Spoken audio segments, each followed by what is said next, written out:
or towards the end of Beis, he had spoken about that if you have the walls made of a material which give off a bad smell, you shouldn't really, Ramos says you shouldn't use that material because it'll discourage the person from remaining in the sukkah.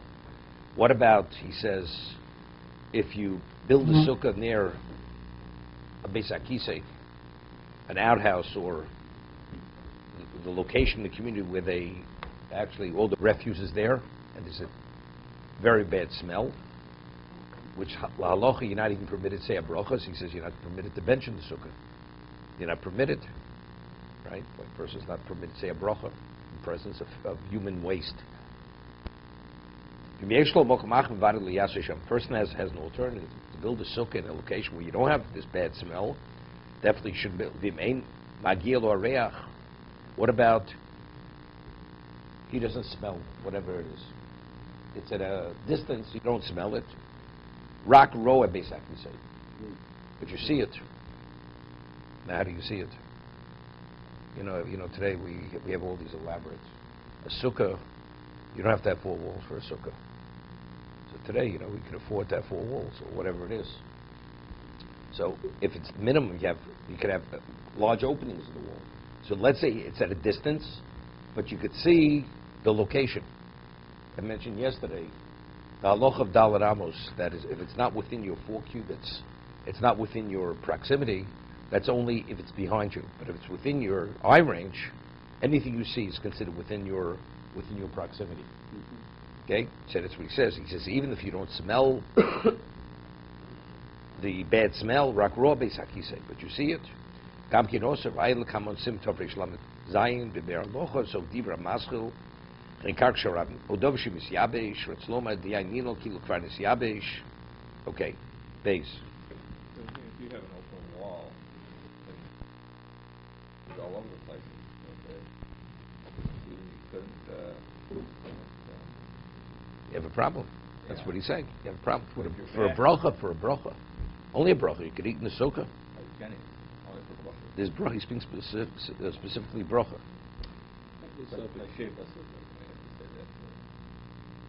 So you say the bracha in your house, then you go into the sukkah. It's not preferable, but if you have no choice, that's what you do. So it's something with a child who's in the diaper. Again, if the waist is covered, there's no smell, it's not a problem. Come on, brachos. It's all about shoshis, right? You have something which is transparent, and you have human waste in there, feces. Are you permitted to say bracha? The answer is yes. It's covered. Just because visually you could see it, but it's covered. So somebody can. Okay. Dafnos Asuka, Beis. Im hoyu shtayim. What?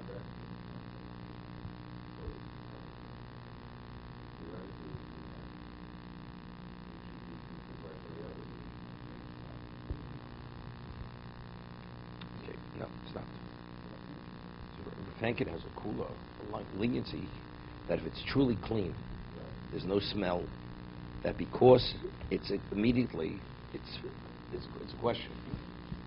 The Gemara speaks of a case, it's called the Persian bathroom. Persian. Okay? So the way they would dig the outhouse, the waste would not fall straight down. It would be done on a diagonal. So therefore, if they'd always have water running down this area going through, so the moment the person did his function, it was washed down immediately. So it never stayed under there. So the location of the hole, there was never waste under that area.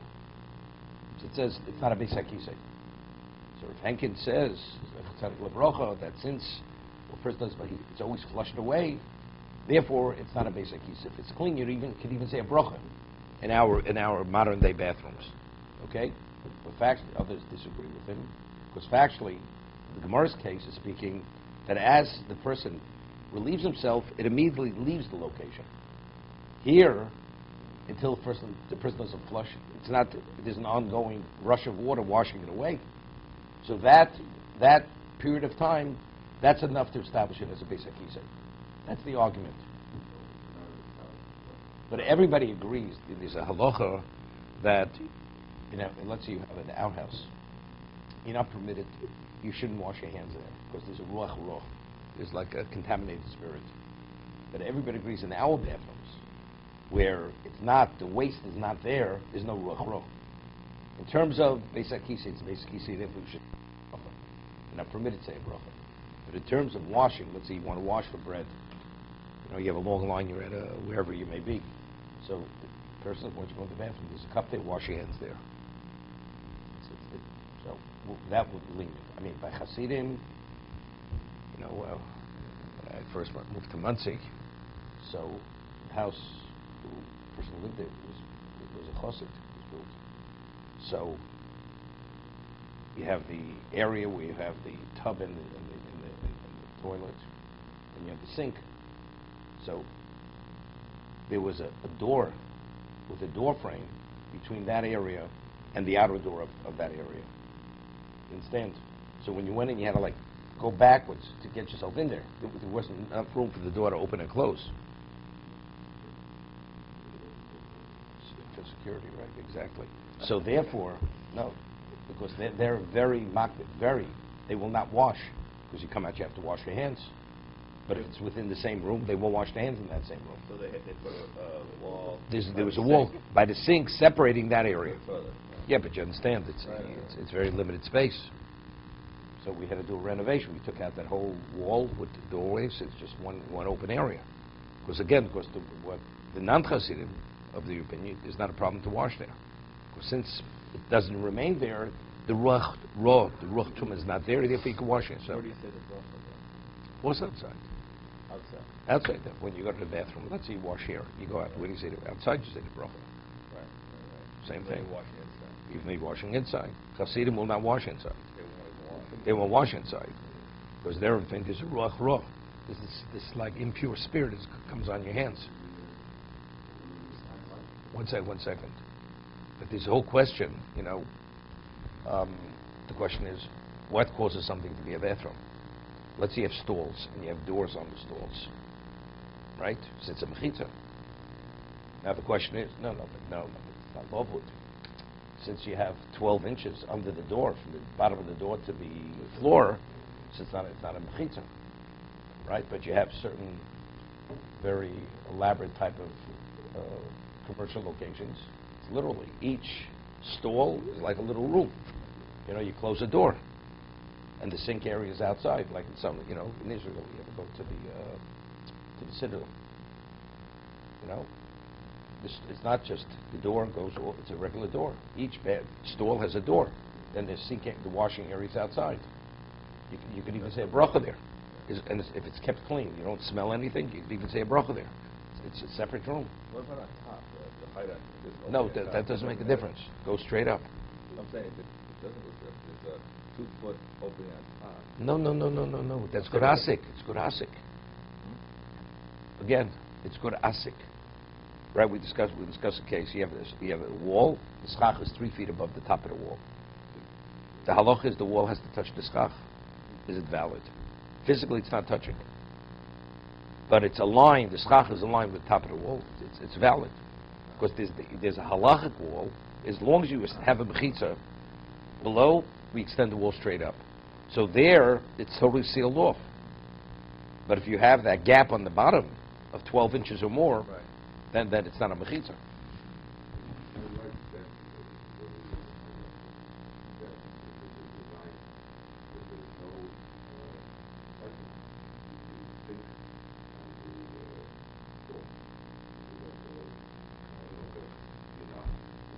So it would come out, you know, the halacha is if you have omid merubah laporos, right?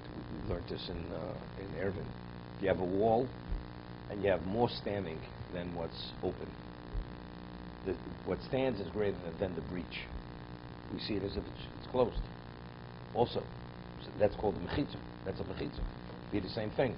Let's say you have the stall area. There's a wall, and then you have the corridor to go into that area. And the outside that area, you have sinks. That sink area is a separate room, although you have a wide opening. Because the wall, there's a wall there, but when you go in that area, the wall is greater than that opening. So you see that as a separate room. It's closed.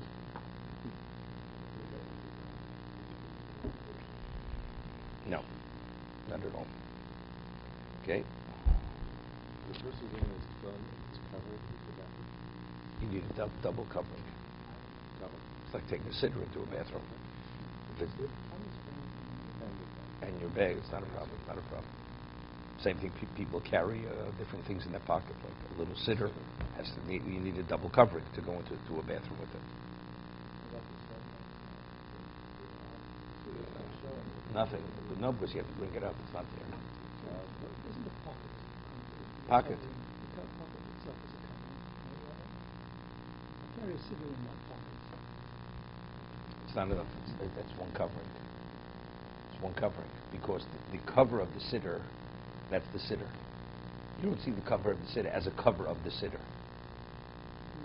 So therefore, people have like a little plastic case. Like you ever see the benches they give at a wedding, someone that has a little plastic case. That's one. So when you put it in your pocket, you have two coverings. The phone versus phone, isn't the cover of the phone? In the back. No. The box, because the box functions as it takes on the same status as the tefillin. It's not enough. Yeah. Okay. Okay.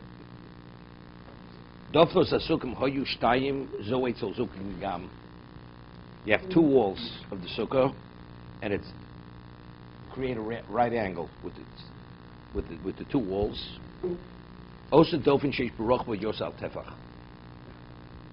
So you take the third wall, and height-wise, it has to be 10 tefachim. It has to be 40 inches high. But what about the width of the wall? As long as it's 4 inches, right? You have two walls, and the third wall is 2 inches. Is 4 inches. That's the fourth wall. Third wall. We'll see in a moment. V'yamid koner keneged osa tefach. V'yasuvot tzuras ha'pesach. Okay, let's see the Mishnah. He's going to give an introduction here. Doftas hasuk g'dei l'hovin heitiv agdim l'kan kami korim la'alochozutam. But understand what he's going to say. He's going to give an introduction, just certain basic criteria which have to be met by the sukkah. Now, the shira sukkah, shtei marzekes, shiv al shiv tefachim tefachim. What's the minimum area of a sukkah? 7 by 7 tefachim. Right, tefach is 4 inches. So 7 by 7. The alfinan b'gemara yikroid l'kori sukkah al yidei schach levad elam ki yesh lo shalosh tefanos. You have to have 3 walls. The halachah Moshe b'Sinai. The achas mitfanos sagi b'tefach echos. And one of the 3 walls, it's enough. The third wall could be a tefach. It's sufficient. So you have to have 2 walls which are 7. The third wall could be a tefach. What? You don't need a fourth wall. You don't need a fourth wall. Kol mokum di'ina she'i nira kedofan. Right? But it has to look like a wall. Da'inu im yesh lo shtei tfonos smuchas u'etzu zukim in dalid.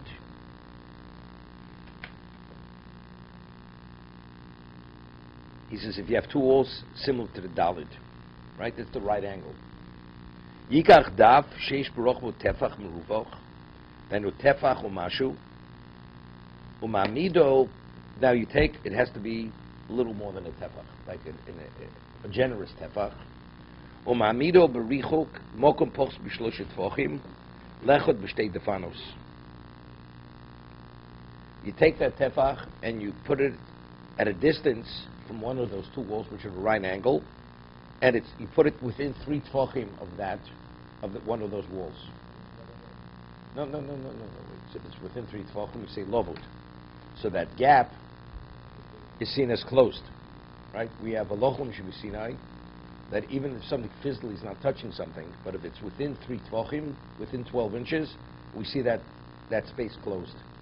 Okay? Does it have to be a tefach? Oh, no, it has to be a tefach. If it's not a tefach and it's continuous to the wall, then it's a tefach.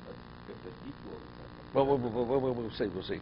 The kol pochs mishlosel tefachim kelovodomi. If it's less than 3 tefachim, we apply the principle of lovut. V'niptzish kan arbo tefachim. Here, that's what he says. You have to have a little more than 1. You take a tefach, a little more than a tefach. And now you put it within 3 tvachim of the standing wall. So how much do you have? How many tvachim do you have standing?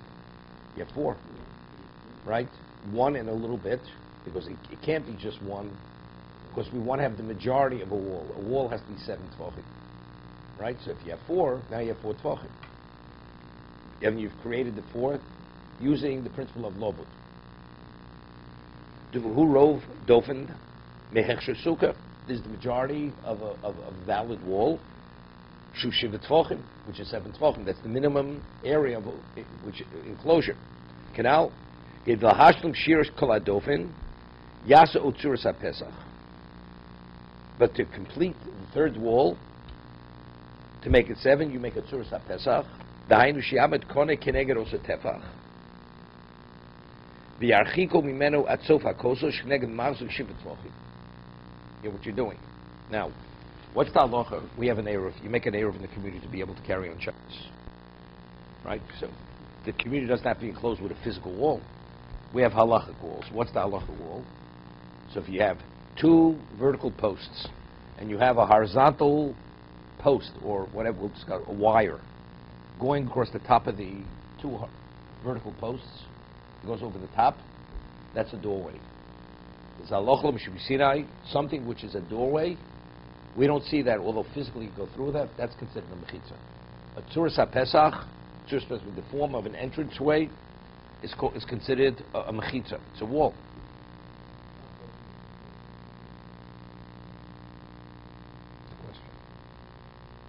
That's the reason why most Arabs that you make communities don't meet the criteria of the Rambam.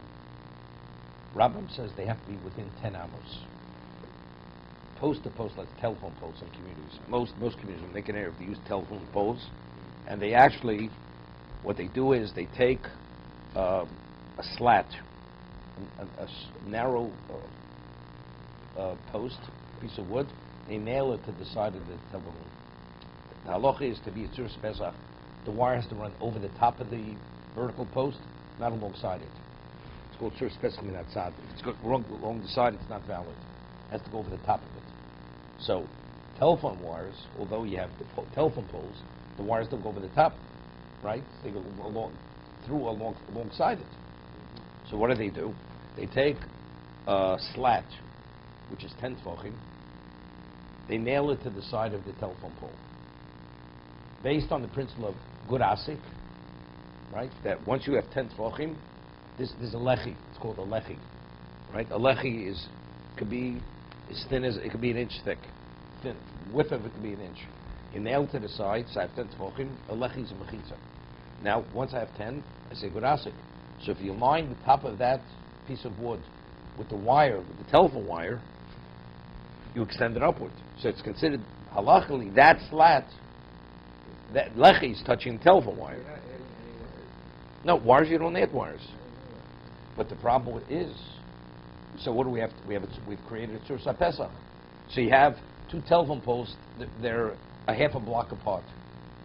You understand? So if you have a broad vision, you have a doorway. Rambam says if it's beyond 10 amos, it's no longer considered tzuras ha-pesach. That's not important. No.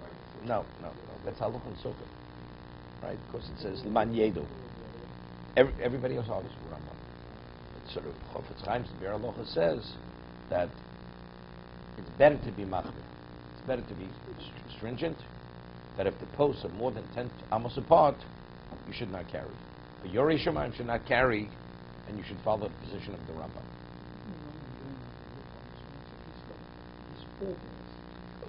Rabbeinu Hanan, I understand that, but the vast majority don't set this criteria that it really makes a difference how far apart the poles are. They don't give any what? Most Arab, 90. No, there's no walls whatsoever. Tzuras ha-pesach is the mechitza, so that's what he's speaking about over here. So here, if I want to create, so I take the slat, which is a little more than a tefach. I put it within 3 tvachim of the wall. Now I take another vertical post and distance it from the end of this wall. which is 4 tvachim. Halachic 4 tvachim, and then I take a vertical. No, because no. It's not enough. You have to have roved open. You have to have roved open. It's a doorway. You have to have something which is considered a wall, even though it's not called a breach, but you have to have something that is considered a wall. Erev, you know, this is sukkah. So this slab, that's how we get away with not having the slab, not the telephone. Correct. What about going down the slab? Good asik, I understand. Good achis, you cannot have more than 3 tvachim of the so the slat has to be within 3 tvachim of the ground. Oh, so the slab is below the ground. Well, usually it actually touches the ground. There's an impression that it's stuck up there. No, definitely. So the utilities allow one to put a Yep. slab. Well, That's quite a... in most communities, they ask permission from the utility companies. So they said, no, it's not even It could be noticeable. It could be very little. It doesn't even have to be visually. It could be very, very narrow. There's no minimum size to the width of it.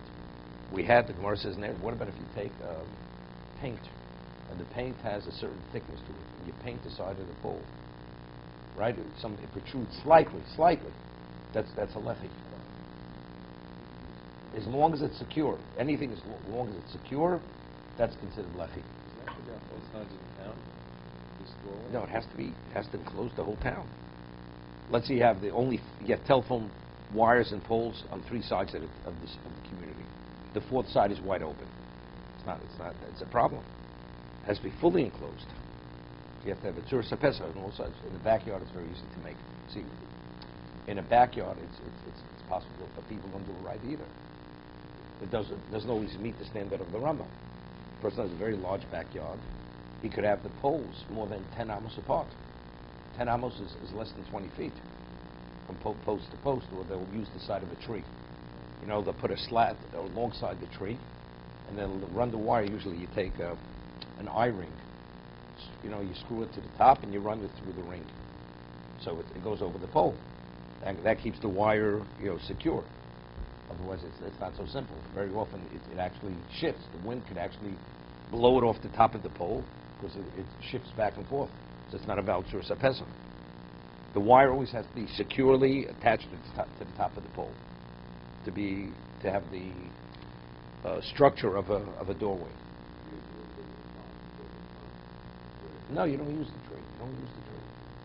You put the lechi alongside to the side of the tree. No, then you run your own wire. No, you run your own wire over the lechi, or whatever the string is over the lechi. To be continued. So, in and of itself, the opening, the doorway opening, just got it 2 posts and a strand across. That's a mechitza. What value does that have? What is the benefit of that? It's an enclosure. It's a halachic enclosure. What can you do with that? It's a Rishus HaYochid. It's a Rishus HaYochid. You're permitted to carry there. But how can you care if there's no walls on the side? No, it's all around. You'd make these tzur all around. I'm saying it's just one source. No, it's nothing. Means nothing. So then, Means nothing when tzur sapesa. so right, so just one thing like that means nothing. No, but I'll tell you what it means something. Yeah. Let's say you have a wheat field and you have a vineyard, and they're planted right next to one another. It's a problem. That's called kilayim. You're not permitted to plant a wheat field near a vineyard. And you make this kind of structure between the 2 of them. That's separated. They're separated.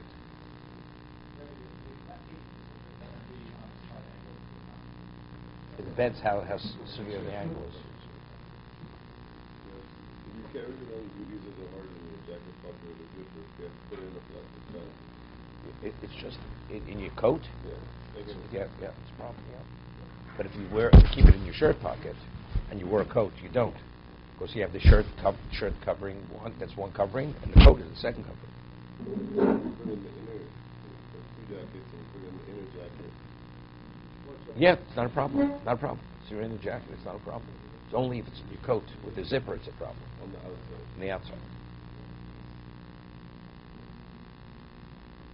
Some people wear things on their sleeves, some people wear it on their heart. Okay?